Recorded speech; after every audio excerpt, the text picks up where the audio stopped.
The winter wind came down off the ridge like a living thing. That night, cold enough to split firewood, and mean enough to make a man question why he ever chose this part of Colorado to build a life. Stephen Hartley sat hunched beside the stove in his sagging cabin, shoulders rounded, boots thawing by the weak glow of the coals. Outside, the snow fell in heavy sheets, blurring the fence line and burying the world in white silence. He'd seen snowstorms. He'd seen droughts. He'd seen disease roll through a flock like a reaper. But he had never seen all three hit in the same year until now. And his flock of sheep-ons, nearly 200 head, was down to 63. 58. If the 5 coughing in the barn didn't make it through the night. Stephen rubbed his face with both hands, the stubble rasping beneath his palms. "I must be cursed," he muttered. It wasn't the sort of thing a God-fearing rancher was supposed to say aloud. But after a drought that cracked the earth and a sickness that ran through his flock like wildfire, Stephen wasn't sure the Almighty had his address anymore. Earlier that week, he'd done something desperate. Sent a letter with his last saved dollars money he should have spent on flour or fence repair, addressed to a so-called legendary livestock healer. Folks whispered about her, as if she were half witch, half saint. They said she healed sick cattle in Utah, brought a herd of dying goats back to life in Arizona, even treated a stagecoach team in New Mexico with nothing but leaves and grit. He didn't know if she existed. He didn't know if she was a tall tale. But when a man is drowning, he'll reach for anything that floats. Stephen leaned back in his chair and listened to the storm ravage the land. The roof groaned. The wind screeched through the warped shutters, and snow hissed against the door like a warning. He stared at the half-empty can of beans on the table and sighed. If things didn't change, he'd have to sell the ranch, what little was left of it, and try to work off his debts in town. His eyes drifted shut. Then, his head shot up. No one came calling in a weather like this. He froze, heart thumping. The wind howled again, this time sharper, more certain. Stephen grabbed his coat from the hook, shrugged it on, and lifted the lantern. Snow pressed against the cracks in the door, sifting in like ghost breath. He unlatched the bar and pulled it open. A blast of wind slapped him full in the face, and standing in the doorway, half buried in snow, was a woman, a young woman. She was no taller than his shoulder, wrapped in a long wool coat that had seen better years, her cheeks stung pink from the cold. A wide-brimmed hat drooped under the weight of snow, and her gloved fingers clutched a small metal medical case, battered, dented, and entirely unimpressive. But she smiled, sweet as summer. "Evening," she said through chattering teeth. "You must be Stephen Hartley." He blinked. "Ma'am, what on earth are you doing out here?" She lifted her chin, breath puffing in white clouds. "I came because of your letter." He stared at her blankly for a heartbeat. Then his brain snapped awake. "The letter? You mean you're the healer?" She stepped inside without waiting for permission, the smell of cold and snow following her. "My name is Madeline Rosehill," she said, brushing ice from her coat. "And yes, I go where my patients need me." Stephen shut the door fast before the storm swallowed them both. He stood there a moment, staring at the woman in the disbelief. "You're younger than I expected." "I get that often," she said, stomping her boots. Snow pooled onto his warped floorboards. "Also prettier, also smaller, also not quite what folks think a miracle worker looks like. Shall I add anything else before you embarrass yourself further?" He flushed. "I didn't mean—" "It's all right." She waved him off. "Do you have water? And maybe something to eat?" It was a long ride. He hurried to fetch her a tin cup and half-stale bread. She took them like a starving wolf, biting into the bread with zero hesitation. Snow still melted on the brim of her hat and dripped onto the table. As she ate, she looked around the cabin, One bed, one fireplace, one chair missing a leg, and a man who looked like he hadn't slept in a week. "You live alone?" she asked. "Yup." "And your sheep, how many are sick?" "Most of them," he admitted. She nodded, chewing thoughtfully. "And you plan to sell this place soon?" she added casually. Stephen's jaw dropped. "How did you?" "Your letter wasn't exactly subtle." She shrugged. Men who lost hope tend to write the same way. He sank into his chair, ashamed yet strangely relieved that someone finally understood the weight on his shoulders. When she finished eating, she wiped her hands on her coat, walked to the fire, and held them toward the flames. "Storm's too heavy to ride out tonight. I'll need to stay here till morning." Stephen nodded slowly. "I suppose that's all right." She turned, eyes sparkling, like she carried more mischief than medicine. "Good, because I'm not sleeping outside in that blizzard." He opened his mouth, then remembered something important. "There's only one bed," he muttered. Madeline blinked, then smirked. "Well," she said, "guess you'll just have to keep to your side." They arranged themselves awkwardly that night. She took the wall side. He took the edge, both stiff as fence posts, under the same blanket. Stephen tried to sleep, truly tried.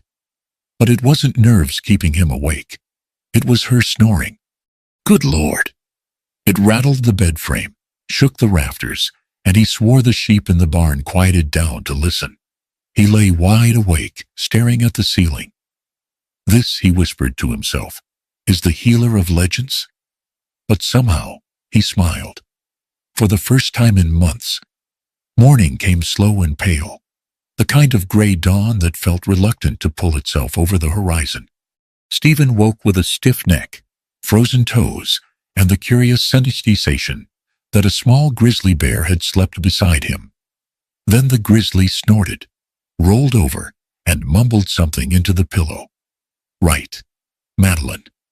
He eased himself out of bed, careful not to wake her.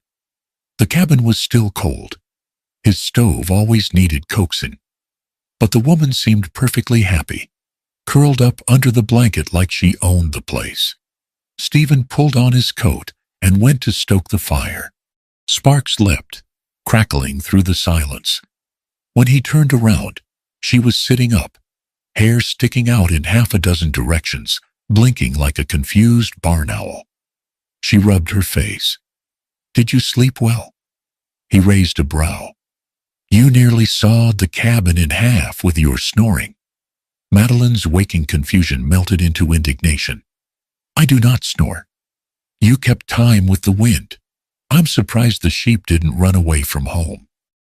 She grabbed the nearest object's pillow and launched it at his head. He ducked, laughing for the first time in longer than he cared to admit. "All right," she said, smoothing her hair and clearing her throat. "Enough nonsense. We have 6 sheep to see." The storm had softened overnight, leaving drifts as high as Stephen's knee and the world quiet as a churchyard. He led her toward the barn, boots crunching through the frozen crust. Madeline carried her little metal case close to her chest, steps sure despite the deep snow. When they reached the barn, Stephen hesitated. The place looked like a crime scene week, bleeding, drooping heads, wet coughs echoing against the timber walls. "Here they are," he said grimly. Madeline stepped forward, squatted beside the nearest ewe, and pressed a hand to the animal's muzzle. The ewe wheezed, shivered, then settled as if soothed by her touch. Madeline clicked open her little case. Stephen leaned over her shoulder, expecting vials, powders, maybe a gleaming surgical tool, or some miracle salve from the great unknown. Instead, she lifted out a handful of dried leaves and pieces of bark. Stephen blinked. "That's it." She nodded. "That's your arsenal?" Another nod. "That's your secret that everyone's whispering about across 3 territories." She glanced at him sideways. "Don't sound so disappointed." "I'm not disappointed," he said, then paused. "Actually, no, yes, I am. I thought you'd pull out something. I don't know. Magical. Madeline snorted. This is magic, you mule. You just don't recognize it. She held up one leaf. Desert willow. Helps with infection. She held up another. Chaparral bark gentle on the stomach. And this, she added, shaking a pouch, will smell terrible, but get the job done. Stephen crossed his arms. I paid my last dollars not for leaves, but for a legendary healer. She closed the case with a snap and rose to her feet, chin tilted. And what exactly do you own that's worth lying to you about? He opened his mouth, closed it, and then laughed sheepishly. Fair point, he admitted. She didn't smile back, not fully, but the corner of her mouth lifted in the faintest smug curl.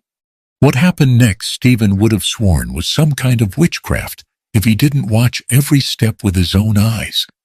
Madeline moved along the row of weak sheep, mixing her dried plants with warm water from a kettle he'd heated, rubbing the mixture along their throats, whispering quietly to them, as though they understood her words.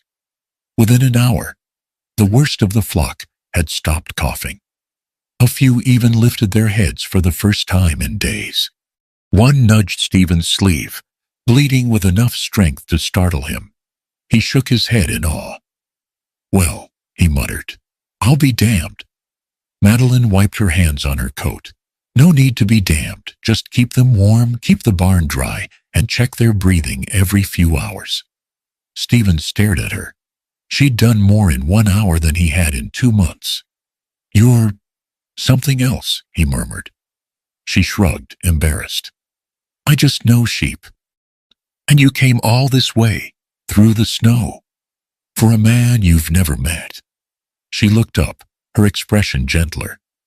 You wrote like someone standing on the edge of losing everything. I don't ignore letters like that. Stephen swallowed, suddenly self-conscious. Well, I'm grateful. Good, she said briskly. You owe me breakfast. Back in the cabin, the fire finally warmed the room.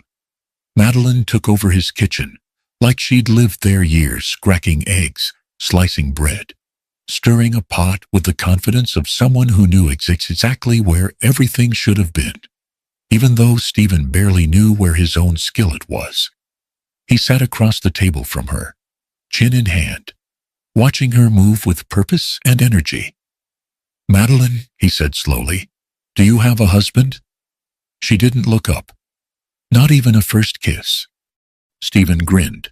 Lucky fellow, whoever steals that someday. Though he better buy a bed larger than mine, or he'll lose hearing from your snoring. That earned him a sharp kick in the shin under the table. He yelped. She didn't even blink. Big talk from a man whose mattress might as well be a sack of rocks, she retorted. They ate together, trading sharp remarks softened by warm smiles. Outside, the storm finally eased into a gentle drift, sunlight filtering through the window like pale gold. Madeline washed up after breakfast and said, Looks like I'll have to stay until the road's clear. Could be a day. Could be a week. Stephen tried not to sound too eager. You're welcome to stay as long as you need. She glanced around the crooked cabin-owned bed. One chair, one stove, held together by rust and hope. Well, she said, if this is where I'm staying, I suppose we'd better fix the place before it collapses on our heads. Fix it? Stephen repeated. With what tools? She tapped her medical case. Don't worry, I'm good at fixing things with nothing. And for the first time since the drought began, Stephen believed her. By midday, the sun had climbed high enough to melt the top layer of last night's storm, turning the snow into a glittering crust that cracked under every bootstep.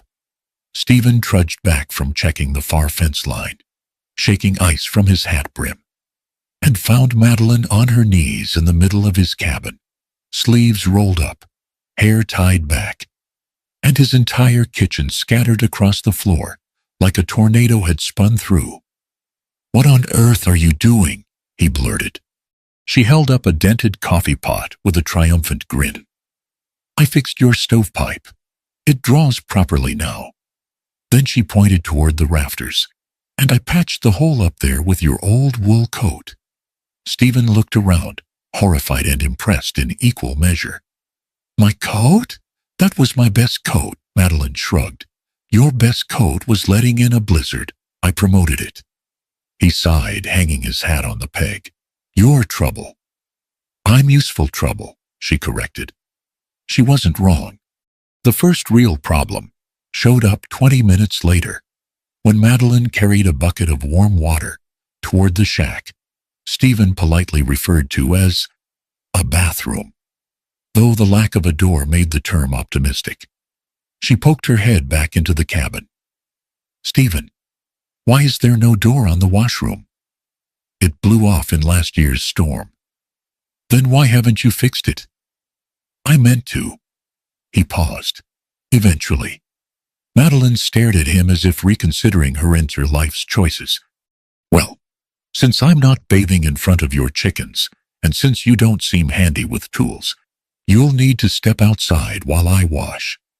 He grabbed his coat obediently, though the wind outside could cut a muslin in half. All right, just holler when you're done." She marched off toward the washroom, muttering something like, "Men," and slammed the bucket down. 5 minutes later, with Stephen shivering beside a snow-covered fence post, trying to decide if frostbite or embarrassment was worse, he heard her shout, "All done!" He jogged back inside, ready to reclaim warmth, and then he made a terrible mistake. He glanced toward the washroom window. Just a glance. A passing accidental glance. And in that heartbeat, he saw a flash of bare shoulder. Nothing scandalous, just enough to make his ears burn redder than fire coals. A second later, a cold wave of water hit him square in the face. "Madeline," he sputtered. She stood framed in the doorway, wrapped in a towel, dripping and outraged. "Did I, or did I not just say, 'Don't look'? That window is right there." "I wasn't looking," he protested. "You most certainly were." "That was an accident," she huffed. "Accident or not, next time I'll throw the whole bucket." He wiped water from his eyes. "That was the whole bucket." "Good. You learn fast." Then she stomped back into the cabin, leaving Stephen dripping on the porch and wondering if this was the price of keeping a legendary healer around. He couldn't decide whether he wanted to laugh or dig a hole to crawl into. Despite the chaos, the days settled into a odd, mismatched rhythm, but a rhythm nonetheless. Madeline cooked. Stephen tended the sheep. Together they repaired what parts of the ranch they could. She coaxed the stove into working like new. He rebuilt the chicken coop roof with scrap boards. She organized his herbs and tools, tossing half of his hoarded junk into the snow. He fixed a loose shutter that had clattered every night like a restless ghost. By the third day, even the cabin felt different, brighter, warmer, as if Madeline's presence had kicked life back into the aging timbers. She hummed when she cooked. Stephen found himself listening, waiting for it even. Her laughter filled the space easier than the fire did. One afternoon, while she stirred a pot of stew that smelled far better than anything he'd made in his entire life, Stephen glanced at her and said casually, "You act like you've been living here your whole life." She didn't look up. "Maybe I'm just good at making places livable." "Well, you're doing a fine job of it." A faint flush touched her cheeks. "Thank you." Word traveled fast across the open plains faster, when winter closed people indoors with nothing to do but talk. Before evening fell, a group of Apache neighbors approached the ranch, wrapped in warm hides, leading a sick goat on a rope. The oldest among them, a woman with silver braids, nodded respectfully. "We heard of your healer," she said, pointing at Madeline. "They say she brought your flock back from death." Madeline looked startled. "Oh, I just used what I knew." The Apache woman raised a hand. "A gift is a gift. Some people ignore theirs. You use yours." And they brought out woven baskets of dried corn, 2 jars of herbs, and a warm fur hat as an offering. Madeline blushed furiously. Stephen nearly seethed with pride. The woman gestured to the goat. "Can you help her?" Madeline knelt beside the animal, gentle and chaste. She ran her hand along its ribs, checked its eyes, then asked Stephen to fetch warm water.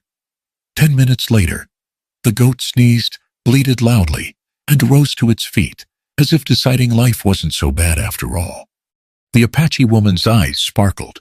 "You're no ordinary healer." Stephen smirked. "Told you." Madeline nearly elbowed him in the ribs. The Apache left with gratitude so sincere it warmed the entire cabin, long after they departed. But not everyone was pleased.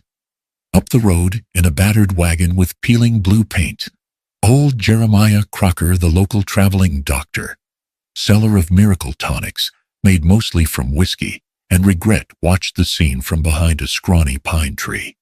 His eyes narrowed as he saw the Apache thanking Madeline. "No good," he growled. "No good at all." He kicked a crate of his own useless medicines, which rattled like empty promises. "That girl's ruining my business." His breath puffed white into the air as he squinted at the ranch. A little sheep-healing girl, thinking she's some kind of saint. He spat into the snow. "We'll see how long her luck lasts." But as night settled, Stephen and Madeline ate stew at the small table, fire crackling warmly behind them. "You're famous now," Stephen teased. "The Apache called you a saint." "I'm no saint," she muttered, stabbing a chunk of potato. "I'm just a woman with a box of leaves." "Well," he said gently, "you've done more good with those leaves than most folks do with everything they got." She glanced at him, then quick, shy, grateful, and for a moment, the small cabin felt impossibly warm. Outside, the storm clouds gathered again. Inside, something softer stirred. They didn't know it yet, but their quiet days together wouldn't stay quiet for long.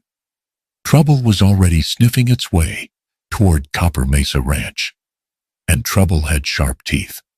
The storm rolled in, slow that evening, thick and heavy, crawling over the ridge like a sleeping beast waking up hungry. Stephen knew the signs.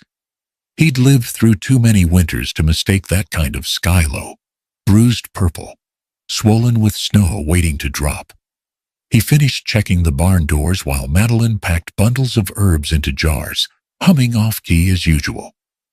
"Storm's brewing," he said when he stepped back into the cabin, dusting snow off his coat. She glanced at him. "A bad one?" "Bad enough." She nodded, tying off a bundle of dried sprigs. "Well, the sheep should be fine. I checked on them an hour ago." He smiled faintly. "You check on them more than I do." "Someone has to," she said, raising a brow. Before he could answer, a low howl drifted across the valley. It froze them both in place. The sound came again, longer, clearer, more voices layered beneath it. Wolves. A whole pack. Stephen's stomach dropped. "The sheep," he breathed. They raced outside, the snow slicing sideways, lantern light trembling in the wind. Stephen's boots kicked up drifts as he sprinted toward the barn. Madeline close behind. Another howl tore through the night, much closer now. The sheep bleated in terror. When they reached the barn, Stephen skidded to a halt. The north side of the flock had broken through the fence, scattering across the pasture like terrified ghosts. Dark shapes moved through the snow-sleek, fast, deadly. Wolves. At least 7 of them. Stephen grabbed a fallen branch and swung at the first wolf he could get close to. The animal darted back, snarling, teeth flashing in the lantern glow. "Get away from them," he roared, swinging again. Madeline, breathless but fearless, grabbed a rock and hurled it. Another wolf leaped aside, but there were too many, too hungry, and the sheep, already weakened by sickness, were easy prey. Stephen's heart cracked as one ewe went down, then another. "Stephen," Madeline shouted, "fall back, they'll surround you." He didn't hear her at first. He couldn't. It felt like watching his whole life crumble in the snow. Finally, Madeline grabbed his arm, pulling hard. "You can't fight them all." Something in her voice, fear, urgency, shook him from his trance. Together they stumbled backward, retreating toward the barn while the wolves tore into the panicked flock. It lasted only minutes, but to Stephen, it felt like a lifetime. When the wolves finally scattered back into the dark, leaving the dead behind, the ranch fell unbearably silent. Snow fell softly over the chaos, over the broken fence, over the bodies of sheep lying still in the drifts. Stephen dropped to his knees. Madeline knelt beside him, breath puffing white into the freezing air. She placed her hand on his back, gentle as falling snow. "I'm sorry," she whispered. Stephen didn't answer. His throat burned too tight, his eyes stinging even in the cold. "I worked so hard," he rasped. "Everything I did this year, and now—" His voice cracked, and he bowed his head, shoulders trembling. Madeline shifted closer, her arms circling him, pulling his weight against her. "Stephen," she murmured, "look at me." He didn't. So she lifted his chin gently. "You are not done. Do you understand me? You are not done." His breath hitched. "I lost half my flock tonight." "You didn't lose hope," she said firmly. "And that matters more." He gave a bitter laugh. "Easy for you to say." She shook her head. "I know more about loss than you think." He looked at her, then really looked, and saw something flicker in her eyes. A memory. A hurt. Something she wasn't ready to name. She squeezed his hand. This wasn't nature. The wolves didn't wander here on their own. That jolted him upright. "What?" She pointed to the snow near the broken fence. "Footprints. Human. And not yours." Stephen stared. The tracks circled the pasture, stopping near the fence before branching off into the trees. Someone had led those wolves here, and Stephen knew exactly who would profit from his ruin. "Jeremiah Crocker," he muttered. Madeline nodded grimly. "Let's follow the trail before the snow buries it." They grabbed lanterns and set off through the snow, following the prints as they wound down a slope and toward the old mining road. The wind fought them with every step, biting their faces, trying to erase the tracks. But the tracks were fresh. Too fresh. Madeline walked ahead, scanning the ground like she'd learned tracking from birth. Stephen watched her with a mixture of admiration and disbelief. The woman knew every grain of snow, every bend in the land. "He was here," she said, crouching beside a deeper print. Heavy step, carrying something.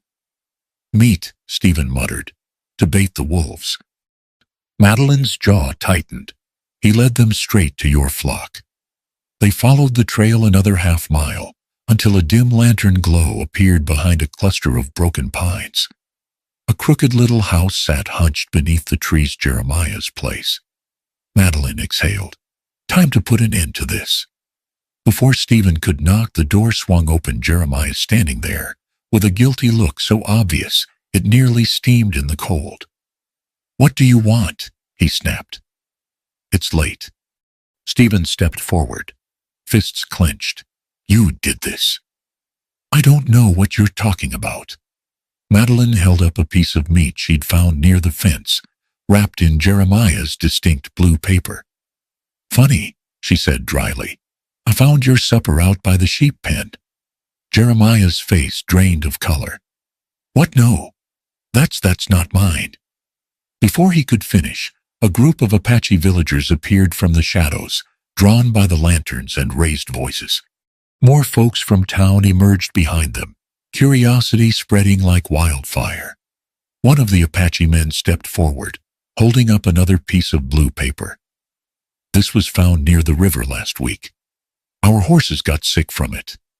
Murmurs ran through the crowd. Jeremiah panicked. "It wasn't me."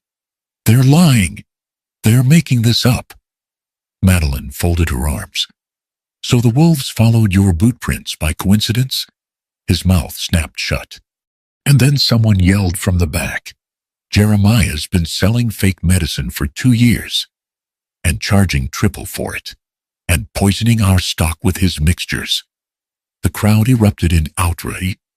Jeremiah tried to back away, but the Apache rose as one, pointing toward the distant hills. Go, their elder woman said. Tonight, with nothing. Come back, and you'll answer for every lie. Jeremiah fled into the snow, his wagon abandoned, his life's work turned to ashes. Stephen watched him disappear, feeling no triumphantly relief. Madeline touched his arm. It's over. For the first time since the attack, he breathed deeply. But as he turned to her, gratitude thick in his voice, she shook her head. No thanking me, she said softly. We're not done rebuilding yet. And in her eyes, lit by lantern light and drifting snow, Stephen saw something he hadn't felt in months. Hope. The storm rolled over the valley through the night, but by dawn, the skies had softened into a pale wash of silver blue. Snow blanketed everything smooth, clean, hiding the scars of the night before. Stephen and Madeline stood together outside the barn, surveying the damage. The sheep that had survived bleated weakly, huddled together for warmth. Some limped, some refused to eat, but they were alive, and that was more than Stephen had hoped for hours earlier. Madeline knelt beside a wounded ewe, checking its pulse. She'll be all right, she murmured, brushing the animal's wool with calm hands. Once the herbs kick in, she'll settle. Stephen exhaled, shoulders lowering. If you hadn't been here, I'd have nothing left. Madeline got to her feet, brushing frost from her gloves. You'd have found a way, she said firmly. You're stubborn enough. He managed to laugh small, rough at the edges, but real. The ranch still hummed with early morning quiet. It felt strange, peaceful even, after the violence of last night. But something else hung in the air too, to something they hadn't had before. A shared purpose. A connection forged under fire and teeth and snow. Madeline caught him staring and raised a brow. What? Stephen shook his head quickly. Nothing. Good, she replied, because we have work to do. The day turned into one of the busiest Stephen could remember. Madeline moved through the barn like a force of nature, mixing herbs, checking wounds, whispering to anxious animals, moving with speed and certainty. Stephen followed her lead, repeating her instructions, doing whatever she needed. At one point, she placed a hand on his shoulder to guide him out of the way. Even through his coat, the warmth of her touch startled him, more than he'd admit. By noon, the worst of the injured sheep were stabilized. A few even nibbled at oats again. Stephen leaned against a post, panting. How are you not tired? Madeline shrugged, tying off a bandage. I don't get tired until the job is done. Well, the job looks halfway done, he said. She shot him a look. Exactly. So don't rest yet. He groaned. You're bossy. Only when I'm right. I can't argue with that. You could, she said, smirking, but you'd lose. As the sun dipped lower, shadows stretched across the snow. Stephen was hauling fresh hay when he spotted movement down the road, a line of figures approaching through the frost. It was the Apache villagers again, the same group who had helped expose Jeremiah. This time they were smiling and carrying baskets. Madeline blinked. What's all this? The elder woman stepped forward, her breath visible in the cold. We heard what happened last night. We come to help. A younger man added, Your courage against the wolves was not unseen. Stephen felt his cheeks heat. We were just doing what we had to. But Madeline wasn't fooled. She nudged him with her elbow. Take the compliment. They brought smoked meat, cornmeal, a warm wool blanket, and 3 strong teenagers eager to help fix the broken fence. Stephen stammered, I don't know how to thank y'all. The elder woman smiled knowingly. A good deed repays itself, does it not? Madeline bowed her head. Thank you, she said softly. As the villagers set to work, Stephen watched them, with something swelling warmly in his chest. For the first time in a long time, he felt supported, like he wasn't alone in a fight that had nearly broken him. Late afternoon brought more visitors, this time from the small settlement down the road. Farmers, ranch hands, mothers with children bundled in blankets. They came not just to see the healed sheep, but to see Madeline. The first man to approach her held his hat in both hands, eyes wide with awe. Ma'am, I heard you tamed a wolf pack last night. Stephen snorted. Madeline blinked. I what? And that you brought a dying ewe back from the grave with a single whisper. Madeline cleared her throat. That is not exactly how it happened. Anyway, the man continued, my mule's been limping something awful. Could you take a look? Others joined in. My cows won't eat. My hens stopped laying. My husband's back axy and your herbs fix him too? Madeline stared, overwhelmed. Stephen stepped between her and the crowd. Folks, one at a time. She ain't a miracle factory. From behind him, Madeline muttered, Thank you. Don't thank me yet, he whispered back. They think you're the patron saint of livestock. Several hours later, after 3 mule inspections, 5 chickens revived, a cow debloating, and 1 stubborn rancher sent home with a stern warning about overfeeding his goats. Madeline slumped against the barn door, utterly spent. Stephen handed her a tin cup of warm water. Still not tired? She glared at him. Shut up. He laughed softly. You did good today. She took a long drink, then exhaled. I'm glad I could help. You did more than help, he said quietly. You gave this place a chance again. Their eyes met in the dimming light, warm, lingering, uncertain, but growing. Madeline looked away first. We should head in. It's getting cold. The cabin was warm when they stepped inside, the fire crackling cheerfully. Madeline collapsed into the single chair. Stephen busied himself boiling water and slicing what little bread they had left. When he turned, she was watching him, half amused, half fond. What? He asked. Nothing. She smiled tiredly. You're different today. How? She shrugged. You look lighter. He glanced toward the window. Outside, the repaired fence stood strong again. Sheep huddled in safety. Hard not to, he admitted. Feels like the valley is finally breathing again. Madeline nodded softly. It's not the valley, it's you. You let people help you. He blinked. Since when are you this wise? Since always, she said, yawning. You just weren't paying attention. She stretched, her head tipping back against the chair. Stephen? Yeah? You're a good man. He swallowed. And, she added, smirking, if you keep cooking like that stew yesterday, I might even stay longer than the storm. Stephen chuckled, cheeks flushed with warmth the fire couldn't fully explain. Well, he said, you're welcome to stay as long as you want. Madeline's eyes softened. Careful, cowboy. I might take you up on that. Outside, the last light of evening flickered over the valley. Inside, the air between them shifted, still fragile, still teasing, but undeniably real. Jeremiah was gone. The sheep were healing. Neighbors had gathered around them. For the first time in years, Stephen felt like hope wasn't some distant dream. It was sitting right across from him. The days that followed settled into a quiet rhythm, snow melting slow, sheep recovering steady, and Madeline's laughter warming the cabin, better than any fire Stephen had ever built.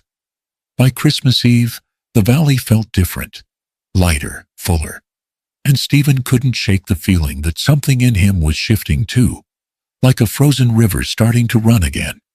That afternoon, As the last sun slipped behind the mountains, the settlement down the road lit up with lanterns strung between fence posts. Children ran past the ranch, waving sticks of sparklers, their shouts echoing through the crisp winter air. Madeline peeked outside the cabin window, eyes glowing. "What's all that?" "Christmas Eve festival," Stephen said, slipping into his coat. "They do a small one every year. Ice skating, a few market stalls, food if the weather holds." She turned to him with a mischievous smile. "And fireworks?" "Maybe," he said. "Depends if Mr. Hale bought any powder this year." She brushed back her hair and grabbed her hat. "Well, what are we waiting for? Let's go." Stephen blinked. "You want to go with me?" She raised a brow. "I didn't survive wolves and Sosams to sit in your cabin all night. Besides," she tugged lightly at his sleeve, "you could use some fun." Her touch sent a jolt straight through him. "Right," he managed. "Let's head out." The town square, small as it was, had transformed into something magical. Lanterns swung in the breeze, casting gold light across the snow. A band played soft fiddle music, children built lopsided snowmen, and the smell of cinnamon cider drifted from the warming tent near the center. Madeline walked beside Stephen, her breath puffing white, cheeks rosy from the cold. She paused every few steps, pointing out decorations, laughing at the stumbling skaters, greeting the Apache families who recognized her immediately. An elder lifted her granddaughter toward Madeline. "The healer of the valley," she said with a smile. Madeline flushed. "I'm not." But Stephen nudged her gently. "Just take the compliment." The girl gave Madeline a small handmade bracelet beads woven with deer sinew. Madeline's eyes softened as she slipped it onto her wrist. "You've got fans," Stephen teased. "I'd rather charm sheep," she muttered, trying to hide a smile. They wandered toward the food booths, where Mrs. Donnelly was handing out hot biscuits from a tin oven. "Well now," she said, wagging a flour-covered finger at Stephen. "I see you finally brought a lady to Christmas." Stephen nearly choked. We're not." Madeline accepted the biscuit calmly. "We're staying warm together, Mrs. Donnelly." "Nothing for—" Stephen sputtered. "Mrs. Donnelly winked. "Give it time, dear." Madeline coughed loudly and marched away. Stephen followed, ears burning. "Don't mind her," he said. "She thinks every man needs a wife to keep him from freezing or starving." Madeline took a bite of the biscuit, chewing slowly. "Well, she's not wrong." He stared. "You think I need a wife?" She hesitated, eyes dropping to the snow. "I think you need someone," she murmured. "Someone who doesn't give up on you." His chest tightened, not painfully, but the way cold water shocks you before turning warm. Later, near the frozen pond, the crowd gathered for fireworks. Someone shouted a countdown. Stephen and Madeline stood shoulder to shoulder in the snow, the sky above them deep and clear. "Stephen?" she said softly. "Yeah? Are you happy?"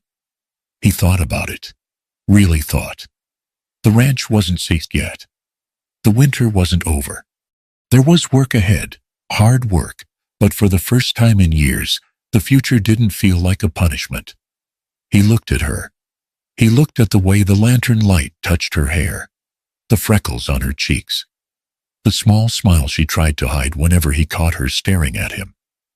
"I am," he said quietly. "Because you came."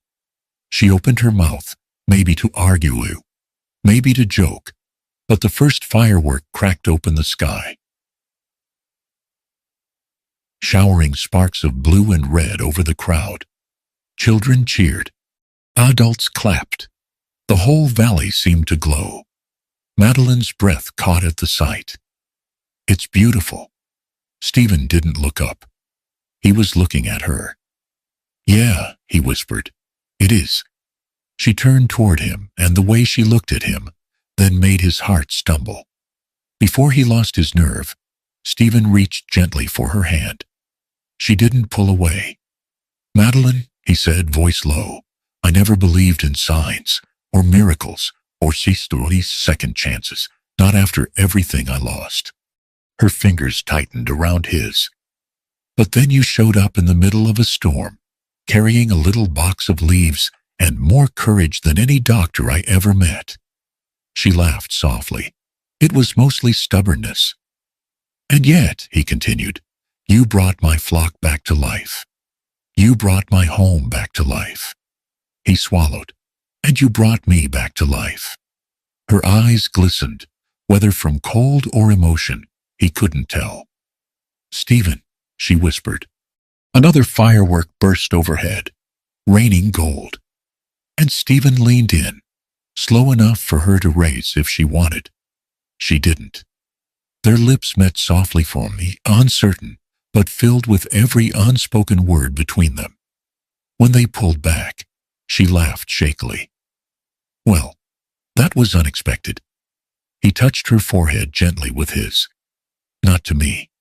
She squeezed his hand. "I'm glad I came." "I'm glad God sent you," he murmured. "Oh, so now you believe in signs." He smiled. "Only when they knock on my door during a blizzard."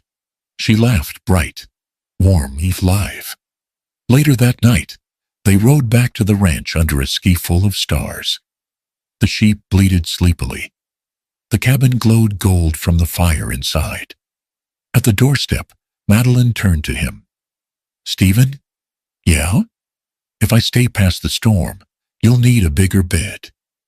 He almost choked on his breath, but he grinned so wide his face hurt. "I'll build one tomorrow." She smiled, soft, brilliant, hers. And just like that, on a cold winter night, beneath a sky of falling stars, the lonely rancher and the girl with the mysterious medicine box stepped inside their little home together. And the valley knew peace again. And so on that quiet stretch of Colorado prairie, Stephen and Madeline built a life stitched together with courage, warmth, and the kind of love that only grows from shared storms. Their little ranch stood as a reminder that hope often arrives in unexpected footsteps and sometimes carries a box of leaves. If you enjoyed this story, please hit subscribe, like, share, and leave a comment so I can keep creating more tales for you.